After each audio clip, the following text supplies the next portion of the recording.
biar nyambung kepada pengarang kitab itu nyambung kepada Rasulullah Sallallahu Alaihi Wasallam. Jadi kita yakin akidah kita beneran bersumber dari Rasulullah gitu.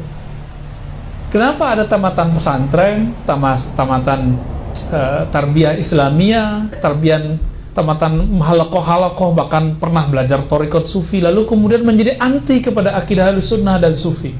Itu karena dia nggak belajar sanad. Jadi dia nggak yakin ini benar nggak bersumber dari Rasulullah Sallallahu Alaihi Wasallam. Ya. Nanti insya Allah kita coba kembangkan. Nah, jadi ketika Nabi mengatakan ulama pewaris para nabi, maka ulama ini adalah keluarga Nabi Sallallahu Alaihi Wasallam. Saya mau tanya lagi.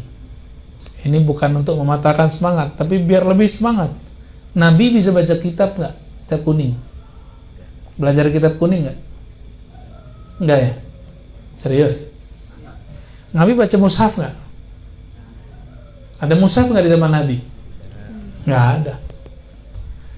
Maka yang diwariskan Nabi itu teksnya atau pemahamannya? Ayo adik-adik,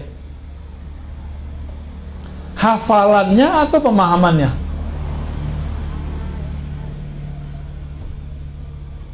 Kalau hafalan, handphone lebih banyak hafalnya daripada kita. Iya. Handphonenya Bang Edri itu 30 juz ada kayaknya. Atau tinggal putar YouTube kan. YouTube dulu masuk surga kalau pakai hafalan.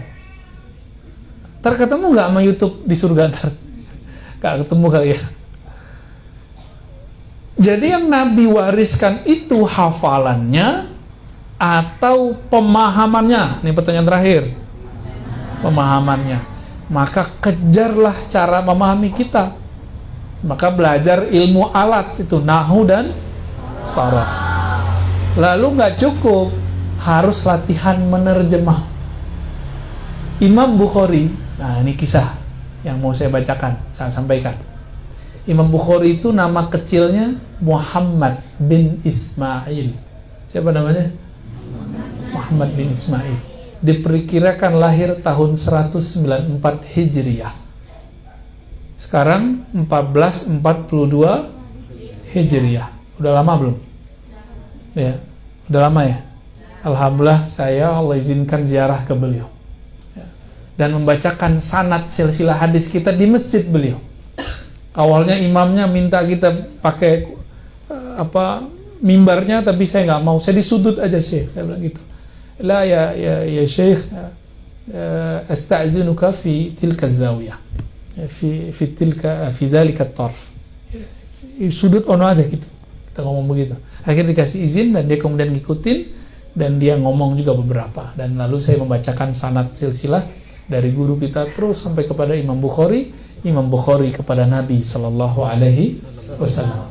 Imam Bukhari sebelum beliau jadi imam itu matanya buta. Ada adik buta? Enggak kan? Bersyukur nggak? Kalau lari-lari nabrak nggak? Enggak ya? Bisa lihat kan? Imam Bukhari dulu matanya buta. Lagi kecil-kecil seumuran anak saya ini, semua anak-anak main di depan rumah kecuali Muhammad bin Ismail al-Bukhari. Ketika dia mau keluar rumah, dia nabrak pintu, plok, kejedut, bengkaklah kepalanya. Nangis datang ke emaknya, ya, sama raba-raba. Emaknya melihat itu nangis, melihat ada anak-anak kecil bermain di luar, tapi Muhammad bin Ismail al-Bukhari ketika mau keluar malah kesandung, kepalanya bengkak. Kalau seorang ibu melihat anak begitu nangis gitu, pasti nangis. Akhirnya anaknya dia peluk, dia gendong, lalu dia bersandar di tembok di dalam kamar rumahnya sembari bersolawat, mendendangkan salawat kepada anaknya. Dalam bersolawat itu kemudian beliau tidur. Namanya Sayyidah Fatimah. Sayyidah Fatimah tertidur. Dalam tidurnya tiba-tiba beliau dapat kehormatan bertemu dengan Sayyidina Ibrahim alaihissalam. Mimpi ketemu Nabi pasti benar, karena syaitan tidak bisa menyerupai Nabi. Sama semua Nabi, tidak hanya Nabi Muhammad, tapi semua nabi. Karena di semua nabi itu ada nur Nabi Muhammad Sallallahu Alaihi Wasallam, dan nur itu tidak bisa dikelabui. Kalau ada setan mencoba untuk menyerupai, langsung disambar, ya, langsung ada malaikat yang akan nyambarnya, ya. Itulah jaminan Rasulullah, fa inna syaitan la yatamatsalu bi, syaitan tidak sanggup menyerupaiku. Di dalam mimpinya dia masih menangis, jadi mimpi itu masuk. Dalam mimpi itu tangisannya sama seperti dia lagi sadar. Apa kata Nabi Ibrahim? Wahai ibunda, ya Bukhari, ya, wahai bundanya Bukhari, apa doamu? Kira-kira begitu. Maka dia berdoa, ya Allah, kembalikan, berikan pandangan untuk anakku. Maka Nabi Allah Al-Khalil Ibrahim alaihissalam mendoakan, ya Allah, berikan dia kemampuan melihat. Lalu Nabi Ibrahim mengatakan, sekarang anakmu sudah melihat. Tiba-tiba dia bangun, tapi bangunnya karena anaknya gini-gini mukanya, mah gitu ya. Kalau orang Solo manggil apa? Ma. Jadi mainin rambut ibunya. Oh, hitamnya gitu ya. Kalau orang Uzbek kayaknya bukan hitam ya, pirang-pirang kali ya. Kayak Marsha and the Bear. Ibunya kaget, ini anak kenapa? Ternyata Imam Bukhari bin Ismail kecil sudah dikembalikan kemampuan melihatnya. Mungkin dulu awal lahir bisa lihat, tapi kemudian terjadi gangguan dan itu kembali lagi. Berkah sholawat, cinta kepada Allah, cinta kepada Rasulullah SAW, mimpi ketemu Nabi Ibrahim. Kayak gitu ibunya wali nggak? Maka ibu yang wali melahirkan anak, insya Allah jadi wali. Ya, semoga pasangan-pasangan kita jadi wali Allah. Amin. Ya, calon pasangan kalian udah ketemu belum? Belum ya? Iya, siapa tahu ntar dari Kalimantan, siapa tahu orang Uzbek ya kan? Orang Uzbek ntar dihitung apa, diukur hidungnya, hidungnya kurang maju.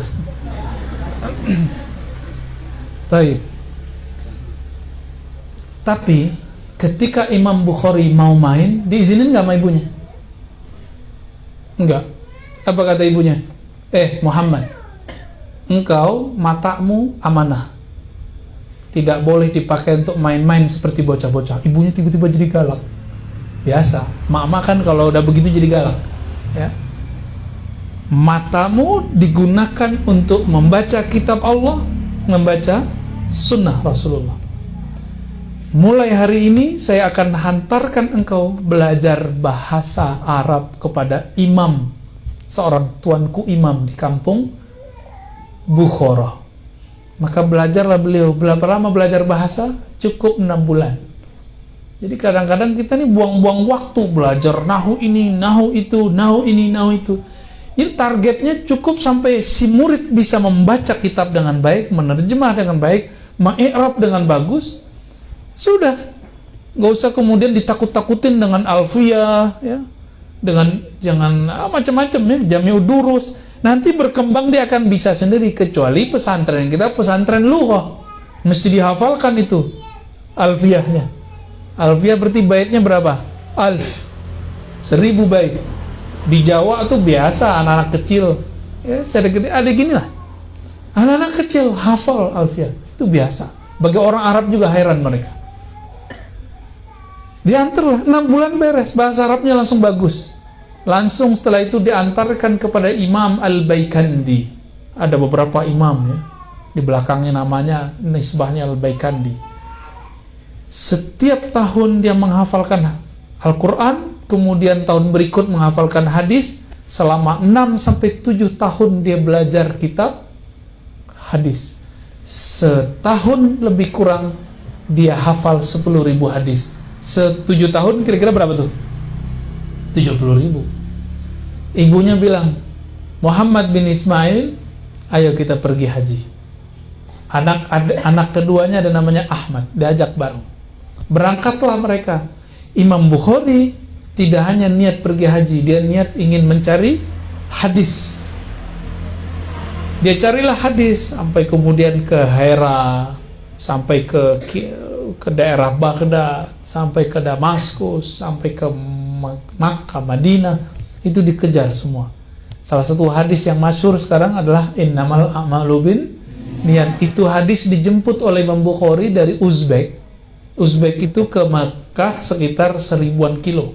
Saya pernah sampaikan ini juga di tempat lain. Untuk dapat satu hadis innamal a'malu binniyat, pakai onta, pakai kuda, pakai onta dulu ya. Kira-kira berapa bulan tuh nyampe nya? 1000 kilo. 1000 kilo dari sini ke Aceh kali ya, lebih ya? Ya, sampai ke Aceh kali itu. Kapan nyampe nya tuh? Mungkin 3 bulan sampai 5 bulan kali, wallahu alam. Tapi belum manfaatkan, setiap hampir satu kota dia ngaji hadis. Karena dulu tidak ada pesantren. Dulu orang ngaji, seperti dulu Syekh Sulaiman Ar-Rasuli, pendiri Tarbiyah Islamiyah di Agam sana. Beliau dulu ngaji di rumah guru atau di surau. Dulu nggak ada pesantren kayak gini, nggak ada. Ngaji ke Syekh Abdullah Halaban, ngaji ke Syekh Sa'ad. Ngaji, selesai ngaji dia bilang, "Kantar, kamu ngaji ke sana ya, kamu udah selesai ngaji di sini." Sekarang gurunya sudah dikumpulkan di pesantren. Jadi adik-adik nggak perlu jalan jauh seperti Imam Bukhari. Ya. Ketika gurunya, bukan gurunya di sini, ibunya malah, ibunya mau pulang, Imam Bukhari bilang, "Saya nggak mau pulang, mah," gitu. Mau ngaji di Mekah. Tuh anak remaja nggak mau pulang. Nah, ini mau nanya nih, adik-adik betah nggak di pesantren? Ayo, serius. Betah atau Hah? Betah nggak? Harus betah. Taman-taman surga itu di mana ada majelis ilmu. Pada senyum-senyum nih ya. Senyum apa nih? Senyum bahagia apa senyum terpaksa? Ini saya mohon ya, maaf kepada para asatis. Boleh tegas tapi jangan tegang ya. Sekali santri tegang, dia nggak akan menikmati ngaji di sini. Kalau santri sudah tegang, memandang gurunya ini nggak asik. Ada guru yang harus menampilkan dia tegas, tapi nggak perlu horor. Sepakat? Ya. Karena kalau udah sekali horor, itu kayaknya belajar rasanya 5 menit, itu rasanya 5 jam. Kalau guru mah yang asik, 2 jam rasanya 2 menit. Benar nggak? Nah, semoga guru-guru kita karena rajin bersolawat, qalbunya lembut. Amin ya rabbal alamin. Orang hebat itu, guru hebat tuh nggak mesti kasar, ya, nggak mesti sadis, nggak mesti. Guru hebat itu yang bisa menahan emosinya saat melihat kejanggalan di muridnya. Nah, murid yang hebat, ketika dimarahi gurunya, dia pun tidak ada perasaan, apa bahasa dongkol. Nggak boleh haram itu, antum nggak boleh merasa gurunya kurang ajar nih guru gitu, laporin. Kejadian di Bogor, guru masuk penjara, dilaporin oleh orang tua wali. Ya, orang tua walinya nggak sepakat, anaknya dikasih apa namanya had, apa di sini istilahnya? Hukuman ya, ikop. Dia nggak sepakat. Loh kalau nggak sepakat ngapain masukin di situ? Coba kalau kita nyantri zaman-zaman dulu kan nggak bisa begini.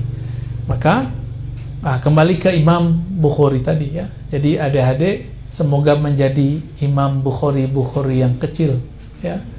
Mulai belajar hadis, belajar bahasa Arab, mulai tulus, mulai menikmati.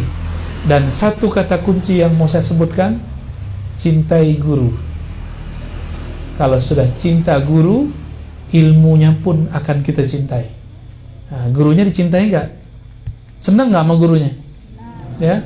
Maka kalau habis sholat sekali sehari lah, itu kalau perlu ada yang memimpin, ila ruhin Nabi sallallahu alaihi wasallam ya, wa ila masyayikhina wa asatizina, kepada ruh Nabi dan guru-guru kami.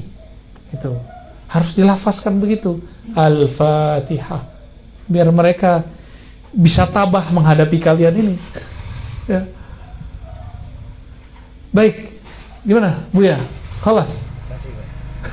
Mau ada tanya jawab? Enggak ya? Enggak usah kan? Mau dengar cerita lain? Serius? Yang ngantuk bangun dulu dong. Ada yang ngantuk, pijit. Baik. Itu tadi imam siapa? Imam Bukhari. Ada seorang imam yang saya udah ceritakan, barangkali di luar itu udah 2 kali. Tapi untuk para santri ini cocok diceritakan. Namanya Imam Ibnu Huzaimah. Jadi saya ingat biar nggak mau ngulang-ngulang ya, takut dibilang Ustaz ngulang-ngulang mulu. Ya. Nggak. Di sini kan belum pernah saya ceritain juga. Mungkin nanti akan berbeda nanti jadinya. Imam Ibnu Huzaimah ini bukan cewek ya, Ibnu coba cewek. Ya, laki-laki apa perempuan? Jantan batino. Oke. Imam Ibnu Huzaimah masih remaja. Ini ada berapa? Munsyid ini, para penasyid. 17. Wah, seumuran sama Imam Ibnu Huzaimah ini. Imam Ibnu Huzaimah belajar hadis sebelum belajar Quran. Dia dengar ada imam besar sudah tua namanya Qutaibah bin Sa'id masih hidup. Maka dikejarlah dari kampungnya, daerah Persia atau daerah Irak ya, Irak yang dekat ke Persia, lalu dikejar ke daerah Baghdad. Sampai di sana, dia ketuk-ketuk pintu tuh. Dulu nggak ada KTP, nggak ada GPS. Tahu GPS kan? Nyari rumah tuh dulu nggak pakai GPS. Pakai apa nyarinya? Orang dulu, orang kampung sini sama 7 kampung ke sana tuh kenal. Coba tanya tuh orang tua kita yang dulu-dulu. Itu mereka beda kecamatan kenal. Ya nggak? Beda kota aja kenal. Ah begitu zamannya dulu. Dulu KTP itu digantikan dengan nasab. Jadi orang kenal, oh nasab anak si anu, langsung dikaji. Imam Ibnu Huzaimah muda, berumur sekitar 16 atau 17 tahun, ya seumuran adik-adik yang lagi SMA ya. Bener. Udah puber ya. Udah mimpi belum? Beliau kemudian datang, diketuk-ketuk pintu. Anggaplah mukanya begini nih, muka-muka polos begini ya, muka-muka tanpa dosa. Muka-muka tanpa dosa, nafsu besar, nafsu makan. Imam Qutaibah kemudian heran, ini bocah nggak mau ngapain nih ya? Ini anak kecil mau ngapain datang?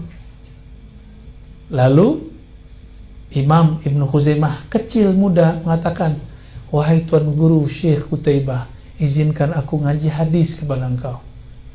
Imam Qutaibah ini nggak nanya, tapi dia udah tahu. Jadi orang-orang alim itu ngeliat muka kita langsung ngerti kita gimana. Ibnu Huzaimah, kalau ingin ngaji kepada saya, khatamkan Quran dulu. Iqra'il Quran, khatamkan Quran dulu, hafal maksudnya. Lalu dia patuh, pulang ke kampungnya, lalu dia hafalkan Al-Quran. Hafal berapa bulan tau gak? 6 bulan. Inilah yang paling bisa saya percaya. Teknik menghafal 6 bulan itu mungkin. Kalau 40 hari, wallahi, summa wallahi, la yumkin. Kecuali karomat. Jadi kalau 40 hari itu mustahil bisa. Kecuali keramat. Orang pakai teori fleksibilitas otak. Nggak mungkin. Dan itu melebihi tradisi ulama terdahulu, ulama salafus soleh. Dan pasti hafalannya tidak bagus, kalaupun hafal. Paling cuma hafal di waktu setoran, setelah itu udah nggak hafal lagi. Ngapal itu gampang, yang susah itu menjaga hafalannya. 6 bulan hafal. 6 bulan hafal, 6 bagi 30, berapa tuh jadinya? Sebulan jadi kira-kira berapa juz? Juz mangga, juz 5 juz. Iya, sahih. 5 juz setiap bulan. Berarti 1 minggu minimal dia 1 juz seperempat dihafal. Ajib nggak tuh? Luar biasa. Dia girang, dia cepat-cepat datang ke rumah Qutaibah dan mengatakan, wahai tuan Syekh, aku sudah hafal. Apa kata Syekh Qutaibah? Imam Qutaibah ini gurunya Imam Bukhari. Imam Bukhari punya guru namanya Imam Ahmad dan Imam Ishaq. Dua imam ini, Imam Ahmad Ishaq juga berguru ke Qutaibah. Berarti udah berapa generasi? Usud punya usud, Imam Qutaibah pernah satu majelis sama Imam Syafi'i, ngaji kepada Imam Malik di Madinah. Tapi Imam Qutaibah masih kecil saat itu, semuda banget ya. Ya nggak jauh-jauh beda dengan Imam Syafi'i. Berarti hebat dengan nih tokoh Qutaibah ini. Qutaibah berguru ke Imam Malik. Imam Syafi'i, kitab Syafi'iyah ya. Imam Syafi'i berguru ke Imam Malik. Maka disebut nasabnya nasab tua. Silsilahnya silsilah tua. Imam Qutaibah ini mengatakan, anak muda, bagus kamu sudah hafal. Tapi kamu punya tugas baru. Sebelum belajar hadis kepada saya, ada tugas kedua. Ini yang paling penting. Tolong khatamkan 1 rakaat 30 juz. 1 rakaat loh ya. 1 rakaat 30 juz, bisa nggak? Langsung geleng-geleng kepala itu ya. Mungkin nggak? Mungkin. Utsman bin Affan 8 kali khatam sehari semalam, 4 siang 4 malam. Dia membacanya pindah alam dulu kayaknya ya. Imam Syafi'i khatam siang, khatam malam 2 kali selama Ramadan. Maka beliau ketika putrinya sakit, putrinya nangis, beliau udah mau sakarat, Imam Syafi'i menegur putrinya, wahai putriku, apa yang kau takutkan sepeninggalku? Ini tempat tinggal kita, sudah aku berkati dengan membaca Al-Quran 4.000 kali khatam. Padahal beliau cuma tinggal di situ 4 tahun. Jadi beliau pindah ke Mesir, di Mesir tinggal 4 tahun, selama itu khatam 4.000 kali, berarti setahun 1.000. Saya juga nggak bisa bayangin tuh gimana caranya. Itu wiridan tertinggi itu, Al-Quran. Nggak ada lagi zikir tertinggi di atas Al-Quran. Karena di Al-Quran itu nanti pecahannya adalah la ilaha illallah, ada subhanallah, ada semua zikir ada di Quran. Ya. Lalu Imam Qutaibah setelah mengatakan begitu, dia tutup pintu. Ibnu Huzaimah kesel nggak sama gurunya? Susah amat nih guru, cari guru lain gitu nggak dia? Enggak. Kenapa? Yang dia hadapi sekarang itu guru dari guru-gurunya. Jadi dia punya guru, gurunya punya guru. Jadi udah kakek gurunya berguru sama Qutaibah, kira-kira begitu. Jadi kalau masih ketemu Qutaibah, ini berarti ketemu dengan orang hebat. Dia patuh karena Qutaibah seorang waliullah, ini juga calon wali Allah. Dia pulang.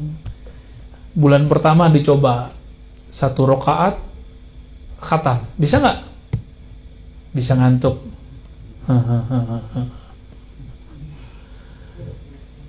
Coba adik-adik kalau membaca Quran dari pagi sampai sore dapat berapa juz?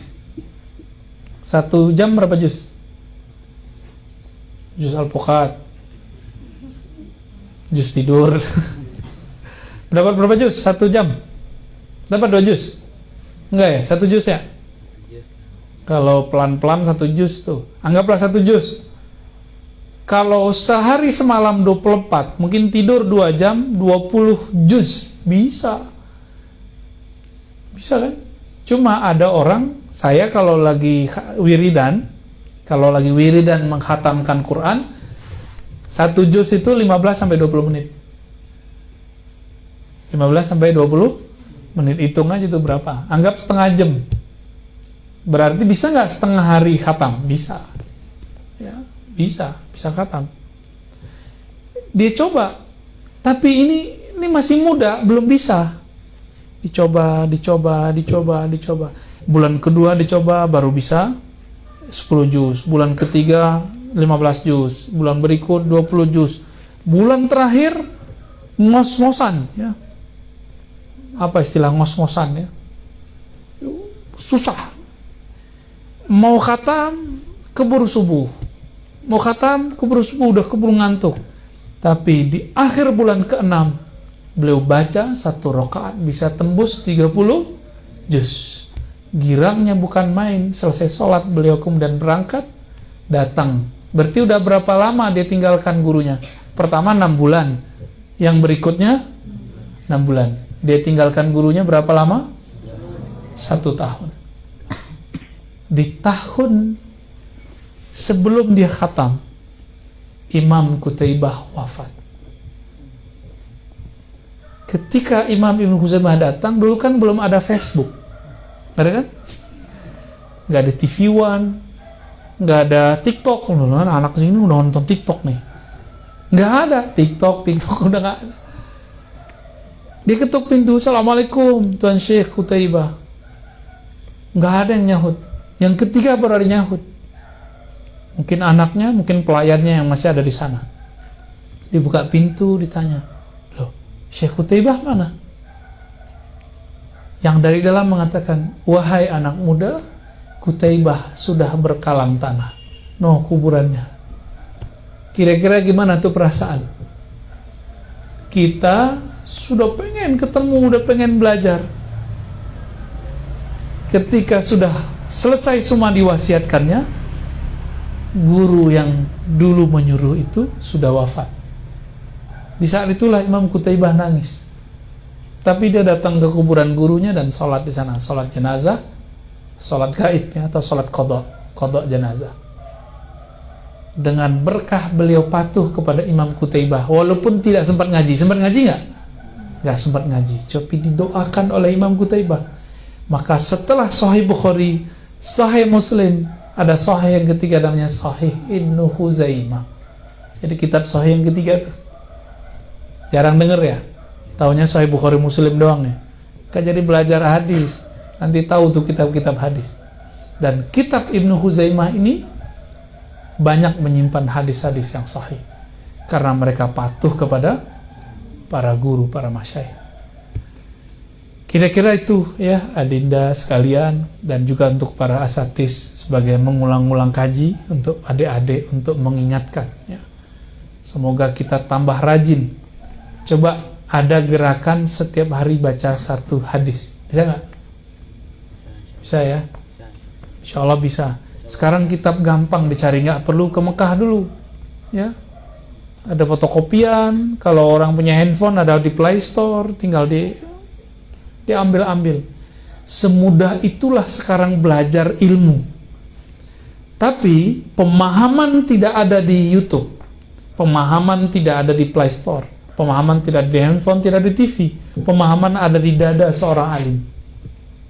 Maka kalau ingin mendownload ilmunya, falazimu sudural ulama, maka mulazamahlah, beradablah kepada ulama, karena ada ilmu di dalam dadanya ya.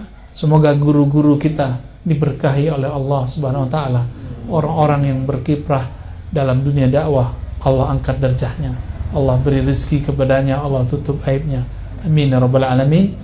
Ala hazinnya wa likulli niyatin salihah. Al-Fatihah. A'udzubillahi minasy Bismillahirrahmanirrahim. Ya kana uliyan